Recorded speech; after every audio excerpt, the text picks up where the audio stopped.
kada from quiet beginnings to louder dreams, unti-unti niyang binubuo ang sarili niyang pangalan sa mundo na hindi madaling pasukin. Pero kapag talento at puso ang puhunan, talagang walang imposible mga kada. Kaya wag na nating patagalin pa. Let's welcome here on stage, June Siza.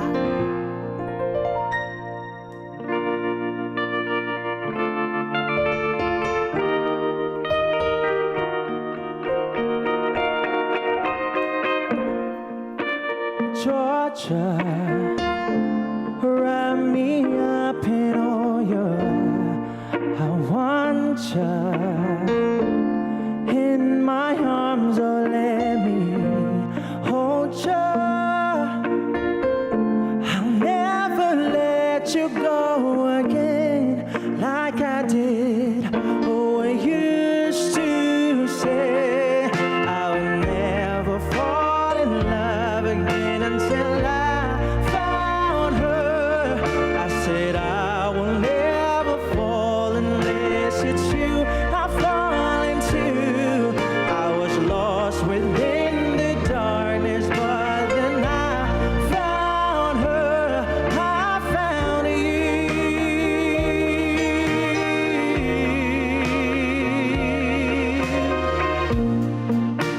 Georgia. Pull me in, I used to love her.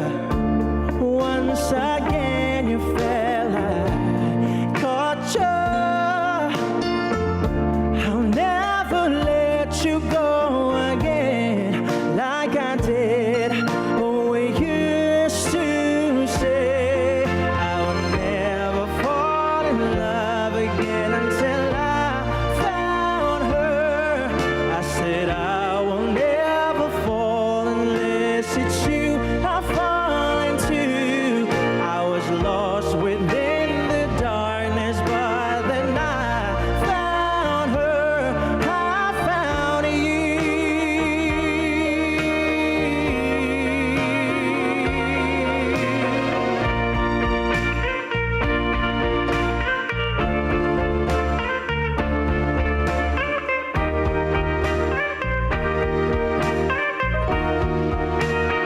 I will never fall in love again until I found her.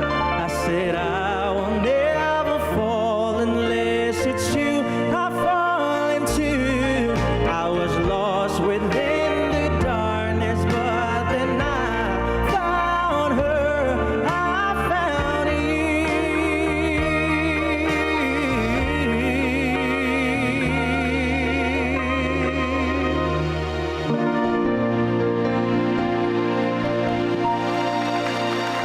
Yes! Welcome to Kada Umaga, Hello po. June! Kamusta? Good. Good morning. Sobrang saya. Ayun, bati ka muna sa ating mga kada ng good morning. Good morning po sa lahat po ng mga kada natin dyan.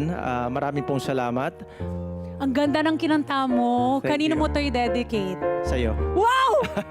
Sa inyo. Sorry na, wala ako pang Gcash sa'yo ngayon. De, joke lang. Thank you so much. Ang ganda ng kanta mo. Pero marami nakakilala sa'yo sa TikTok bilang Sir Love. Yes po, yes. Bakit Sir Love? At Actually paano ka po, nagsimula? Parang ikaw si Papa Jackson, gano'n? Oh, parang ganun. Sorry. Nag-start po siya nung pandemic. Before pandemic po. Actually po, singer po talaga ako. Correct. Tapos, parang give up ko po yung Yung dream na yon. Kasi Oh. parang wala naman siyang nangyayari. So parang try kong gumawa na lang ng ibang content para i-incorporate ko na lang yung singing doon sa content na yun. Pero bago ka makilala bilang Sir Love, sumali ka rin sa isang TV Yes, singing yes. competition. Yes po. Which one and what happened? The Clash po, The Clash. Nice. Yes, nakasali po ako doon, naging top 30 po ako.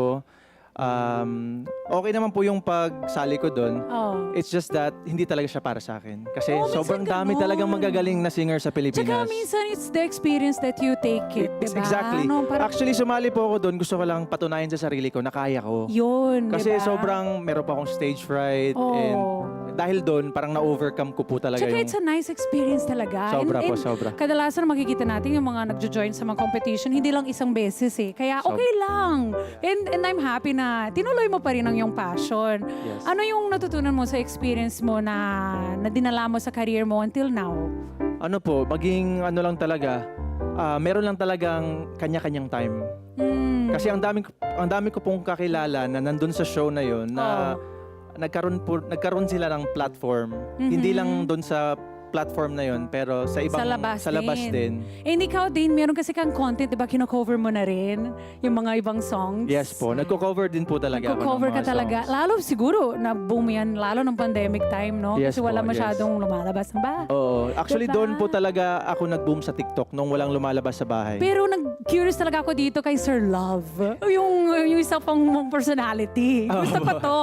Saan mo na nakuha itong mga to na parang magaling ka talaga mag-advise? Hindi po, actually po nung una sa TikTok, nag-a-advise lang po ako. Puro ano siya, kalokohan lang po talaga siya. Nung then, una. Oo. Nung una. Tapos marami pong nakarelate, marami daw po silang natutunan. Aha. So, ang ginawa ko, parang sige, ituloy ko na nga lang siya. Oo, Ganon. ang cute nga eh, Opo. di ba? Tsaka, kaya po I Sir love Love it. din po yung pangalan kasi ayaw ko po malaman ng family ko na nagko-content ako about giving advices. Naku, alam na nila ngayon. Ngayon, alam na nila. Oh, sorry na. Ay, ito na. Papanoorin ka nila talaga dito. Yes. Pero ito, pag-usapan naman natin ng yung original, do you have original songs? Yes po, yes. What's your creative process para magsulat ng isang song? Actually po, isa rin po nakatulong sa akin kung bakit nakagawa po ako ng mga songs. Dahil din po sa mga audience ko po kay Sir Love. Kasi dahil sa mga experiences nila, nakakuha nga, ako no? doon ng idea. True, yung mga hugot nila. Yes, yes. Pwede mo siyang i-translate as art. Into songs. Correct. I love that. Kaya maraming salamat sa inyong time. Sana Yes. pwede pa tayo magchikahan pa. Ito, kung if ever meron kang pwede mag-collab dito sa Pilipinas, sino yun? Recently po talaga, ang pinakagusto ko po talagang tunog ngayon ay yung Cup of Joe at saka si I Maki. love that. Oo. Sila po. Pwede. At yung ikaw naman, pag nagsusulat ka ng mga original songs mo, usually anong genre na sinusulatan mo? Ngayon, ano lang mga chill songs lang vibe songs.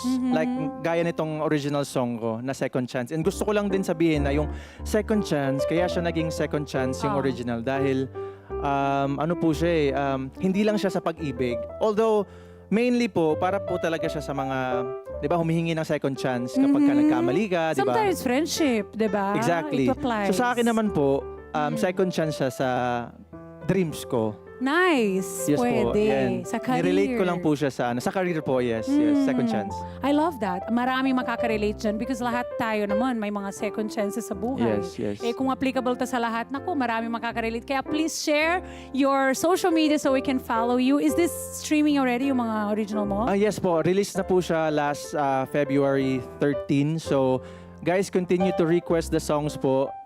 Nasa mga radio stations na po sila and sana ma-play din po dito sa Eagle FM. So, yeah, correct. Yes po. And we can stream it on all yes, streaming also on platforms. Spotify, YouTube Music, sa lahat po ng mga digital platforms, available na po siya. Perfect. Thank you so much, Jun Cesar, sa you. love. Oh, di ba? Hindi pa dyan natatapos mga kada yung pagpakilig ni Jun sa atin dahil another chance para haharaning niya tayo ng kanyang original song na Second Chance. Let's welcome once again, Jun Cesar.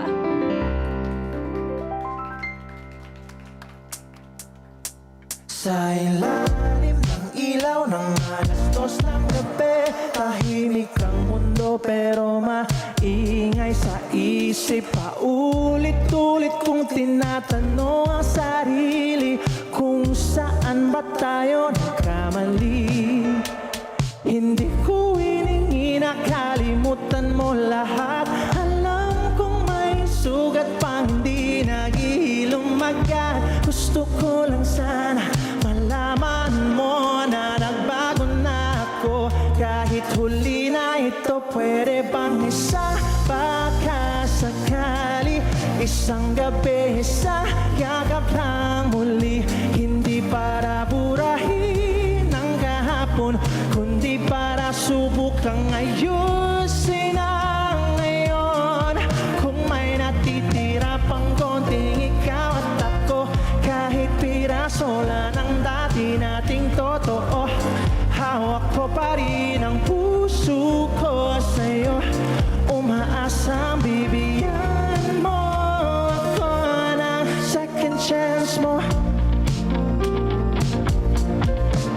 Nakikita kita sa bawat kanta, sa bawat lugar na minsan nating tinawanan. Ang bilis ng mundo, pero ako'y naiwan sa araw na pinili mong lumisan. Pwede bang isang baka sakali, isang gabi, isang yakap lang muli, hindi para burahin ang kahapon, kundi para subukang ayusin ang ngayon. Kung may natitira pang konting ikaw at ako, kahit piraso lang ng dati nating totoo, hawak ko pa rin ang puso ko sa'yo, umaasang bibigyan mo ako ng second chance mo. Oh, oh, oh, oh, oh. Pwede bang isang baka sakali, isang gabi, isang yakap lang muli, hindi para burahin ang kahapon, kundi para subukang ayusin ang ngayon. Kung may natitira pang konting ikaw at ako, kahit piraso lang ng dati nating totoo, hawak ko pa rin ang puso ko sa'yo, umaasa bibigyan mo ako ng second chance mo. Sa pagitan ng paalam at panalangin, doon kita hinihintay, hindi para pilitin ang tadhana, kundi para tanggapin kung ano man ang ibigay. Thank you. Let's get together Sunday 25